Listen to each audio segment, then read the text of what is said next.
Welcome to this video. In the previous lectures, we had seen how to determine reluctance of air gap and MMF of air gap. In this video, we will study how to determine MMF required for teeth. So before going into that, let me define one more parameter known as stacking factor. So here an armature core is shown and the length of the core is L. So this symbol we have already used, but this core is not completely made up of iron. It is actually made up of silicon steel laminations, and each lamination will be insulated from one another using some insulation. So the core is made up of silicon steel plates, and these plates are insulated from one another, so some space is taken away by the insulation. So this is not completely iron. The whole length is not occupied by iron. And there is one more factor to be considered. To provide cooling or to facilitate cooling, we will provide radial ventilating ducts. So when you provide ventilating ducts, it is shown here, some space is taken away by the ventilating ducts. So the gross length of iron is not equal to the core length. If this is the core length, say this is L, if this is L, then you have to subtract the space taken by the ducts to get the gross length of iron. So gross length of iron will be total core length L minus number of ducts into width of one duct.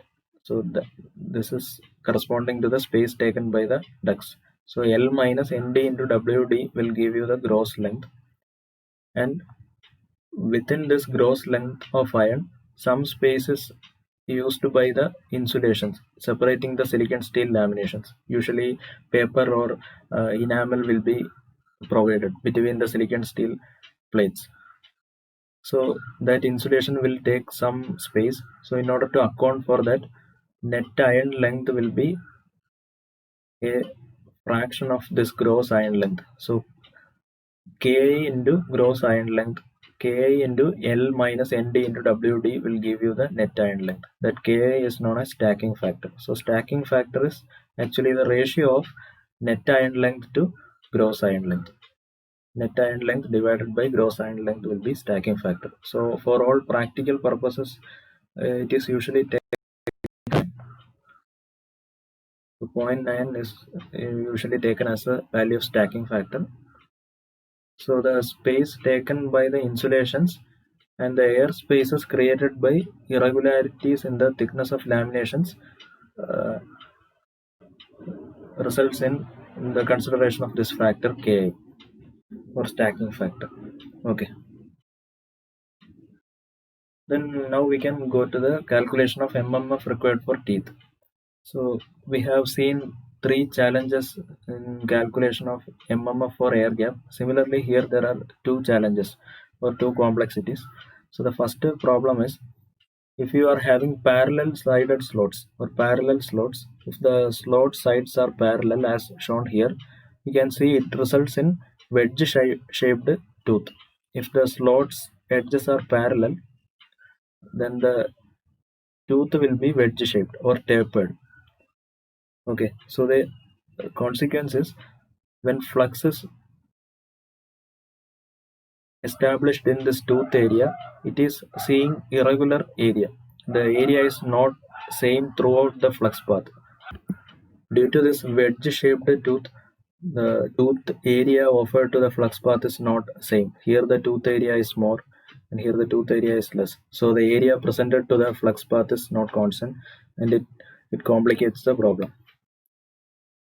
Then the second challenge is, here I have shown parallel sided slots and tooth, and we have seen that flux will be preferring this iron path. Flux will be concentrated in the tooth area. But if the tooth is operated in the saturation region, if the tooth is saturated, then it becomes less permeable to flux. So some portion of the flux will be leaking through air. It will take this air path or slot. It will go down the slot. So some portion of the flux will go through the slots. So there are now two parallel paths. One main flux path through the tooth area and another flux path through the slot area. So, and the amount of flux that is going through the slot depends upon the saturation of the tooth. So this makes the problem some. Now we can address the first challenge, that is how to determine MMF for wedge-shaped teeth or tapered teeth. So if the tooth area is irregular, to calculate the MMF required, we will take an assumption. So the assumption is flux is confined to the tooth. We will assume that the flux is confined to the tooth area and flux going down the slots is neglected. So later we can consider this also. We can remove this assumption also. Then there are three methods to do this. First method is graphical method. Then second one is three ordinate method. Third one is BT 1/3 method. So we will see each method one by one. So the first method is graphical method. So this is used to determine MMF for tapered teeth. So a tapered teeth is shown here. This is the root of the teeth and this is the tip of the teeth. So the tooth area is irregular, as you can see. So if you plot the flux density with the distance from the root of the tooth, you will get a shape like this. It is not constant throughout the length of the tooth. It is not constant. So in that case, how to determine the MMF total MMF required for this tooth? So to do this, we will plot the ampere turns per meter of the tooth. So ampere turns per meter or MMF per meter is nothing but H, magnetic field intensity, and it is denoted by small at. And this is also non-uniform. Why? Because flux density is non-uniform and flux density and H are related. So if B is non-uniform, H will also be non-uniform, and a plot of H or small at is shown here in the tooth. So the total MMF required will be area under this curve, because this is ampere turns per meter, plot of ampere turns per meter, and this dimension x-axis is length or meter. So if you calculate the area under this curve, you will get the total ampere turns under this tooth. So total MMF is integral of HDL. H into L is MMF. So in a small distance dl, you have H into dl as the MMF, and if you integrate it over the length of the tooth, then you will get the total MMF. So integral of HDL over the length of the tooth gives total MMF. So H is small at. So this is same as area under this curve, AT curve. So area under this curve is nothing but mean value of this curve into length of into base, because mean is area under the curve by base of this curve. So this base value is length of tooth, LT. So if you know the mean value, that is AT mean multiplied by LT gives you the area under the curve. Area under the curve is nothing but total MMF. So this base value is LT, and it is also equal to DS or depth of slot. Depth of slot and the length of tooth are same. So AT mean into LT or AT mean into DS will give you the total MMF for the teeth. So this is about graphical method. Then the second method is three ordinate method, and this is applicable for teeth of small taper and simple form. So in that case, here you can see the teeth is of simple form and small taper. Tapering is comparatively less compared to the previous figure, and in that case AT curve will be approximately parabolic. So here you can calculate AT mean by this equation from Simpson's rule, that is first ordinate plus last ordinate plus 4 times the middle ordinate by 6. So AT1 is the MMF per meter at the root of the tooth, and AT3 is the MMF per meter at the tip of the tooth. Then AT2 is the value in the middle of the tooth. Then if you are aware of these three values, then you can use this equation to calculate AT mean. That is about three ordinate method. And if you know the value of AT mean, you can calculate the MMF for teeth as it is simply AT mean into length of tooth or depth of slot. Okay, as in the previous method. Then the third method is BT 1/3 method. So this is also used for teeth of small taper. Then here we will measure the flux density at 1/3 height from the narrow end of the tooth. From the narrow end of the tooth, you measure B value, that is BT 1/3. Then from the BH curve or BAT curve, from the BH curve of the material, you will get the corresponding AT value, that is denoted as AT 1/3. First, we will calculate the flux density at 1/3 distance from the narrow end and calculate the corresponding ampere turns per meter value from the BH curve, that is AT 1/3. Then that is approximated as the mean value. We will take this as the mean value of MMF per meter in the tooth and multiply it by the length of the tooth to get total MMF. So that is about BT 1/3 method. Okay. Now we can address the second challenge in the calculation of MMF requirement for teeth. So in the ideal case, the flux lines will be completely concentrated on the tooth. But in the practical situation, which is depicted in this figure, some flux lines will pass through the slot portion also. Here you can see flux lines are passing through the slot portion also, and majority of the flux lines are concentrated on the tooth area. Okay, this will happen because slot is also offering a magnetic path parallel to the tooth. So when the tooth is saturated, its permeance will decrease. So flux will have a tendency to pass through the slot also, and the amount of flux lines passing through the slots is appreciable. We cannot neglect it. So the amount of flux, which is flux lines passing through a slot pitch, is not equal to the flux lines confined to the tooth portion. So the real flux passing through slot pitch will be always less than the total flux lines, because some flux lines are in the slot portion. So we will define two terms, apparent flux density and a real flux density. So apparent flux density, denoted as B apparent, is the total flux, is the ratio of total flux in a slot pitch divided by tooth area. Okay, it is the ratio of total flux in a slot pitch to tooth area. So suppose phi s is the total flux in a slot pitch and AA is the tooth area or iron area, then phi s by AA gives B apparent. Similarly, real flux density is defined as actual flux in a tooth. Okay, actual flux in a tooth divided by tooth area. So it is denoted as phi I by AI. So we have shown in the previous diagram. So if this is the tooth and this is slot, so some majority of the flux lines are concentrated on the tooth, but some flux lines will be passing through the slot portion also. So the total flux lines in a slot pitch is different from the flux lines confined to the tooth. That is why you have two flux values, phi s and phi I. Okay, then let us derive a relationship between these two.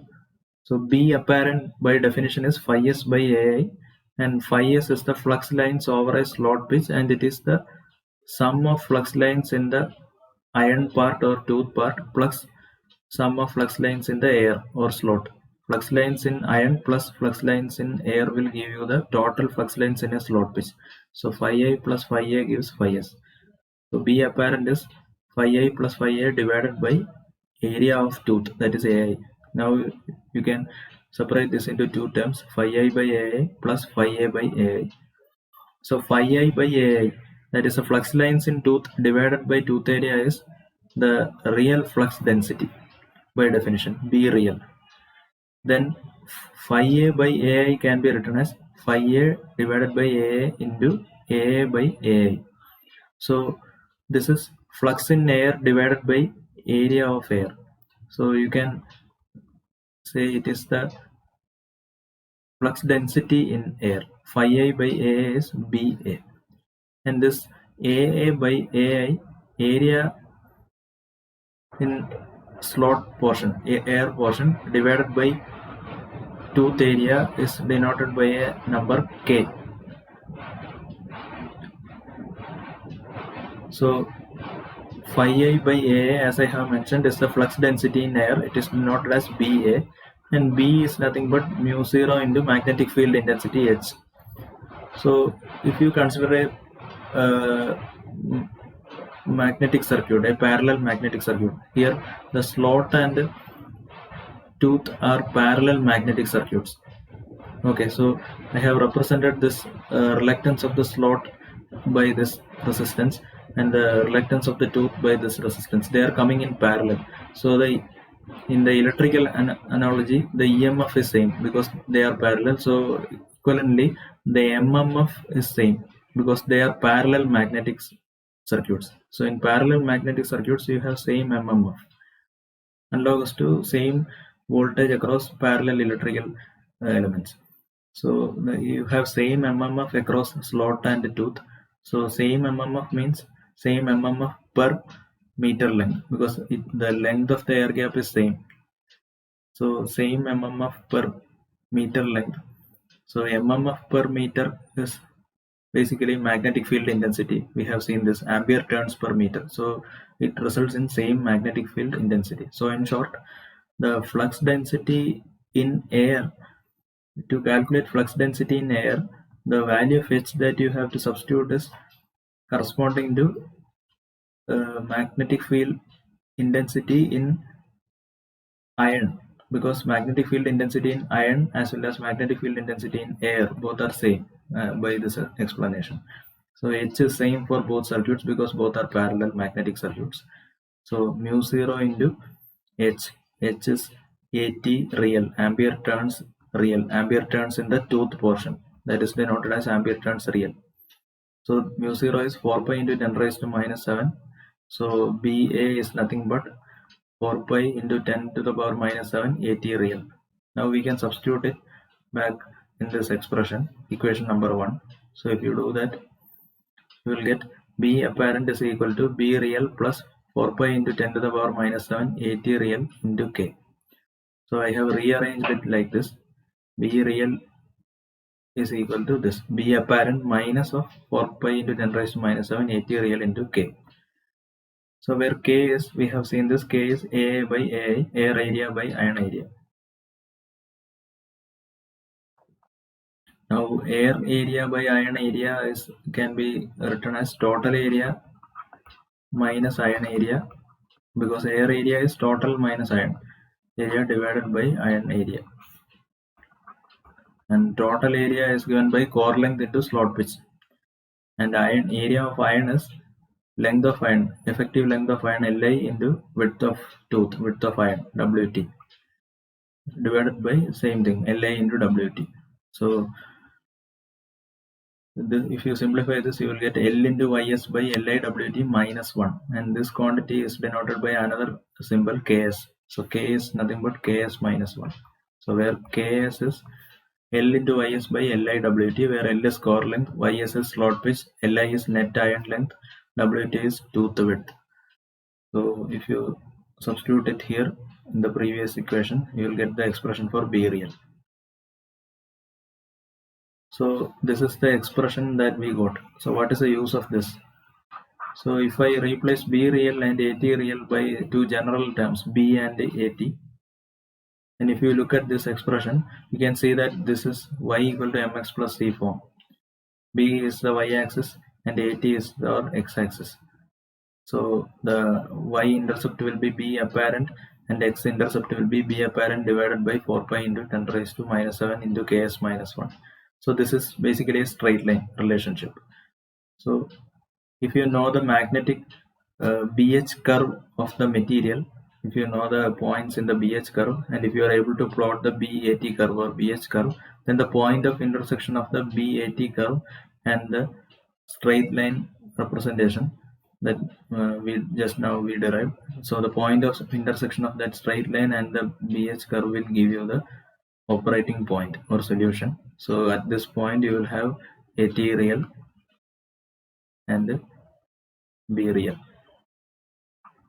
Okay, so this is how you will calculate the real flux density and corresponding mmf per length or AT. Okay, so that is about real and apparent flux densities. So we'll close it here and we'll continue in the next class. Thank you.